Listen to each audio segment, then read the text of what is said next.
Siapa nih yang merasa selalu kurang waktu dan juga dompet kerasanya cepet? Siapa nih yang merasa selalu kurang waktu dan juga dompet kerasanya cepet kosong? Tenang aja, kalian nggak sendirian kok. Menguasai waktu dan uang adalah dua skill yang paling penting dalam hidup. Dan kabar baiknya, ada kok aturan dan kebiasaan yang bisa kita terapkan untuk mendapatkan skill ini. Banyak dari kita yang sering terjebak dalam siklus sibuk tapi tidak produktif dan pengeluarannya juga impulsif. Rasanya kayak mengejar bayangan, semakin dikejar semakin jauh. Kita bekerja keras tapi hasilnya nggak maksimal. Kita dapat penghasilan tapi nggak tahu gajinya kemana ya. Ini terjadi karena kita gagal menguasai dua sumber daya yang paling berharga, yaitu waktu dan juga uang hasil jerih payah kita. Untuk membantu teman-teman keluar dari jebakan ini, berikut adalah 10 tips yang bisa kita terapkan bersama. Yang pertama adalah tetapkan prioritas. Pernah nggak teman-teman merasa sibuk banget seharian, tapi di akhir hari kok kayaknya nggak ada pekerjaan yang penting-penting banget selesai ya? Itu tandanya teman-teman perlu belajar menentukan prioritas. Dan alat terbaik untuk ini adalah yang namanya kuadran Eisenhower. Kuadran ini membagi tugas menjadi 4 jenis berdasarkan tingkat kepentingan, penting atau tidak penting, dan juga tingkat keterdesakan, mendesak atau tidak mendesak. Tugas yang ada di kuadran penting dan mendesak harus diselesaikan segera, sedangkan tugas penting dan tidak mendesak adalah zona emas untuk pertumbuhan pribadi kalian, misalnya aja berolahraga, belajar skill baru, atau merencanakan keuangan jangka panjang. Prioritas ini menjadi kunci dalam manajemen waktu. Kuadran yang paling berbahaya adalah tidak penting dan mendesak. Contohnya notifikasi sosial media atau email yang tidak relevan. Ini membuat kalian merasa sibuk, tapi sebetulnya tidak menghasilkan apa-apa yang signifikan. Sebaiknya, tugas yang tidak penting dan tidak mendesak harus dihindari atau dieliminasi sama sekali, karena hanya membuang waktu saja. Tantangan bagi teman-teman adalah untuk bisa disiplin berfokus pada kuadran penting. Kalau kalian berhasil menghabiskan sebagian besar waktu di kuadran penting dan tidak mendesak, dengan melakukan perencanaan dan pencegahan, atau juga di kuadran penting dan mendesak yang artinya krisis, ini biasanya yang namanya krisis itu akan berkurang drastis seiring dengan berjalannya waktu. Dengan begitu, kalian tidak lagi hidup dalam mode darurat, tapi jadi lebih proaktif untuk mengendalikan hari-hari kalian. Tips yang kedua adalah buat rencana harian dan mingguan yang jelas. Jangan pernah memulai hari tanpa tahu apa yang harus kalian capai. Buatlah rencana harian, karena ini adalah peta jalan yang memastikan energi dan fokus teman-teman dihabiskan untuk hal-hal yang benar. Luangkan waktu ya sekitar 10-15 menit lah setiap malamnya sebelum tidur untuk menuliskan 3-5 tugas yang wajib diselesaikan keesokan hari.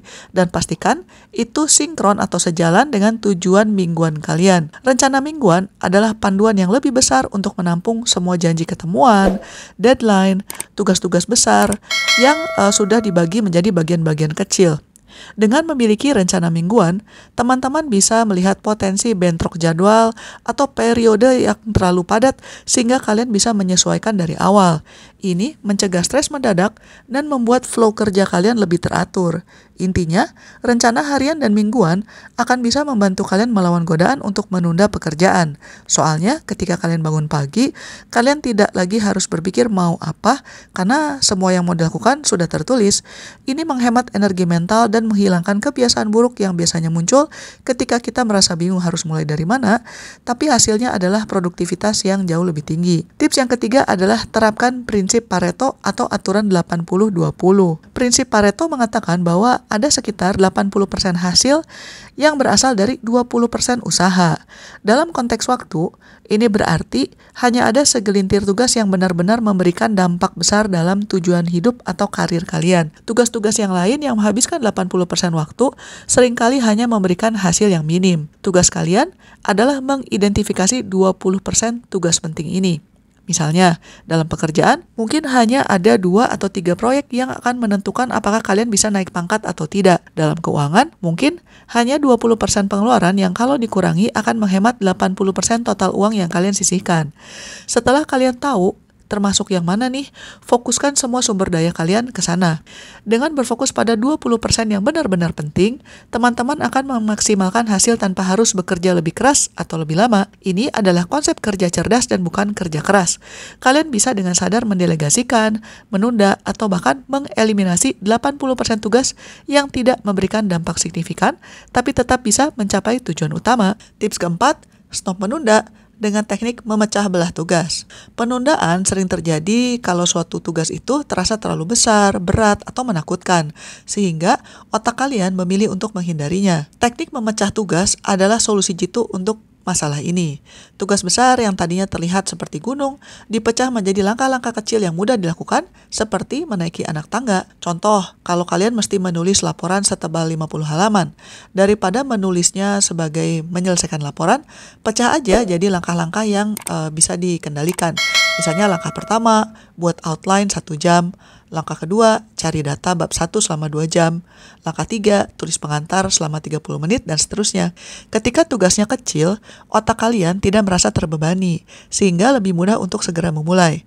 Langkah awal itu yang paling sulit, tapi memecah tugas membuat segalanya terasa lebih ringan. Kalian bisa menggabungkan teknik ini dengan teknik Pomodoro, yaitu bekerja intens selama 25 menit, diikuti istirahat 5 menit.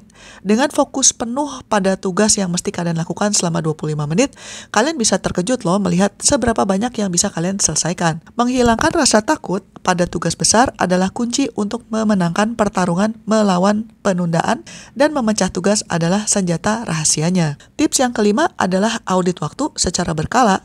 Sama seperti perusahaan yang melakukan audit keuangan, teman-teman juga perlu melakukan audit waktu. Kalian mungkin berpikir menghabiskan waktu dengan bijak, tapi faktanya bisa sangat berbeda.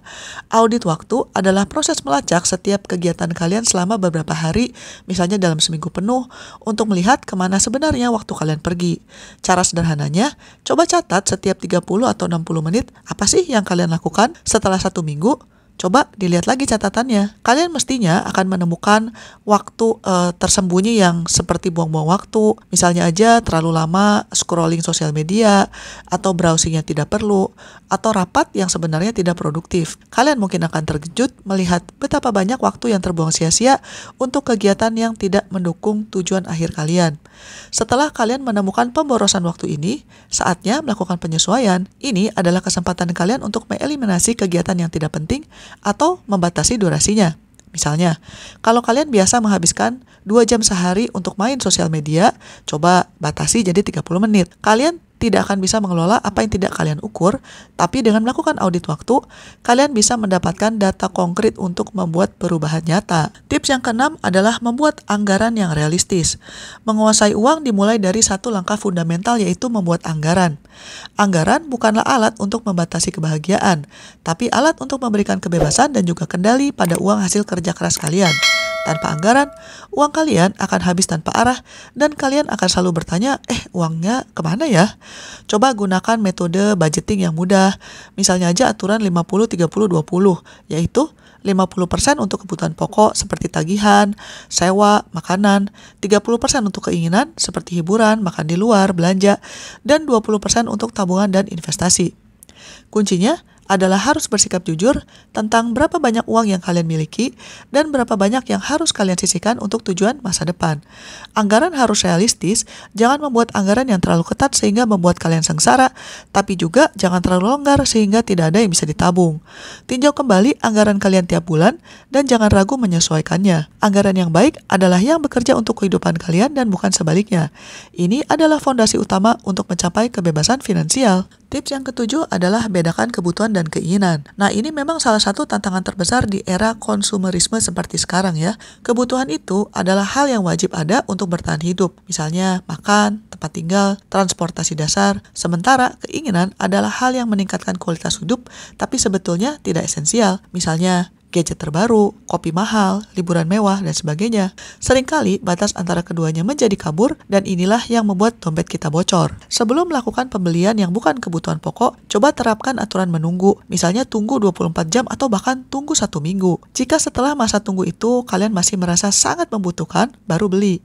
Teknik ini biasanya efektif untuk mengontrol pembelian yang impulsif, terutama di era belanja online yang serba cepat. Tujuannya bukan hidup pelit, tapi untuk memastikan bahwa setiap uang yang yang kalian keluarkan benar-benar membawa nilai jangka panjang. Jika pembelian itu hanya memberikan kepuasan sesaat, tanyakan pada diri kalian sendiri, apakah kepuasan sesaat ini sebanding dengan waktu kerja yang kalian tukarkan untuk mendapatkan uang tersebut. Mengendalikan keinginan adalah kekuatan finansial yang bisa membuat kalian menabung lebih banyak, tapi tetap menikmati hidup. Tips ke-8 adalah prioritaskan dana darurat. Dana darurat adalah jaring pengaman finansial. Ibarat ban serep, kalian tidak tahu nih kapan akan membutuhkannya, tapi ketika krisis datang, misalnya kena PHK, sakit keras, perbaikan mobil mendadak, dan sebagainya, dana darurat bisa menyelamatkan kita dari keharusan berhutang atau menjual aset investasi. Memiliki dana darurat yang memadai adalah bentuk manajemen risiko yang paling dasar dan penting. Target ideal dana darurat adalah mengumpulkan dana setara 6-12 bulan pengeluaran kita. Tapi tergantung juga status pekerjaan dan tanggungannya ya. Kalau kalian punya tanggungan banyak ya bisa lebih banyak lagi dana daruratnya. Simpan dana ini di rekening terpisah yang mudah dicairkan, tapi jangan disatukan dengan rekening yang digunakan sehari-hari. Ini untuk memastikan kalian tidak mudah tergoda untuk menggunakannya untuk hal-hal yang tidak mendesak. Kalau kalian belum memiliki dana darurat, jadikan ini prioritas nomor 1 setelah membuat anggaran. Sisihkan persentase dari gaji setiap bulan secara otomatis. Kalian tidak akan bisa tidur nyenyak kalau ada satu masalah mendadak yang bisa menghancurkan stabilitas finansial kalian. Tapi dengan dana darurat, ini bisa memberikan ketenangan pikiran yang tak ternilai. Tips yang ke-9 adalah lunasi hutang berbunga tinggi. Utang itu adalah beban ganda ya. Dia tidak hanya menghabiskan uang, tapi juga menghabiskan waktu dan energi mental kalian. Prioritaskan untuk melunasi hutang dengan bunga tertinggi terlebih dahulu. Misalnya aja utang kartu kredit atau utang pinjaman online. Bunga yang tinggi adalah musuh utama pertumbuhan kekayaan kalian karena dia bisa menggerus uang yang seharusnya bisa kalian tabung atau investasikan. Coba semua dana ekstra yang kalian miliki, termasuk uang tak terduga, misalnya bonus atau THR, gunakan saja untuk melunasi hutang. Melunasi hutang ini akan membebaskan cash flow bulanan kalian. Bayangkan, setelah hutang lunas, uang cicilan bulanan itu bisa dialihkan seluruhnya untuk tabungan dan investasi. Ini adalah langkah finansial yang bisa memberikan kalian keleluasan finansial yang luar biasa. Tapi ya, kalian harus disiplin selama proses pelunasan utang tersebut. Dan tips yang ke-10 adalah mulai investasi sedini mungkin. Menguasai uang itu bukan hanya soal menabung, tapi juga soal membuat uang bekerja keras untuk kita. Inflasi akan menggerus nilai uang kalian kalau hanya ditaruh di tabungan. Sehingga berinvestasi adalah salah satu cara untuk membuat uang kalian bertumbuh melebihi laju inflasi. Kekuatan terbesar dalam investasi adalah bunga majemuk atau compounding interest, di mana uang yang kalian hasilkan juga akan menghasilkan uang.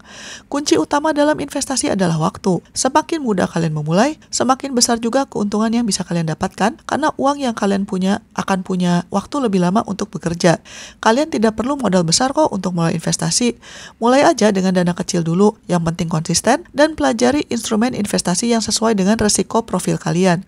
Yang mudah itu misalnya reksadana indeks atau emas. Jadikan investasi sebagai pengeluaran wajib, sama pentingnya dengan membayar tagihan listrik atau air.